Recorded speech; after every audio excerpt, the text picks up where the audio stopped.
کہ میٹھا شہد تو سب کو اچھا لگتا ہے، پر مدھو مکھی کو کوئی رکھنا نہیں چاہتا۔ کیونکہ وہ محنت تو بہت کرتی ہے لیکن ڈنک مارتی ہے۔ جب ہم اپنوں کو تانے مارتے ہیں دیٹس مین کہ ہم انہیں ڈنک مارتے ہیں۔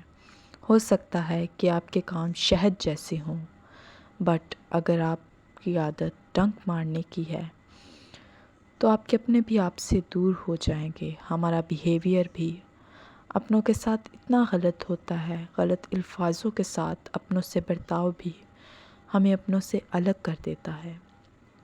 پہلا یوحنا 4 باب اس کی 20 آیت۔ اگر کوئی کہے کہ میں خدا سے محبت رکھتا ہوں اور وہ اپنے بھائی سے عداوت رکھے تو جھوٹا ہے، کیونکہ جو اپنے بھائی سے جسے اس نے دیکھا ہے محبت نہیں رکھتا، وہ خدا سے بھی جسے اس نے نہیں دیکھا محبت نہیں رکھ سکتا۔ آمین۔ God bless you all. جے مسیح کی۔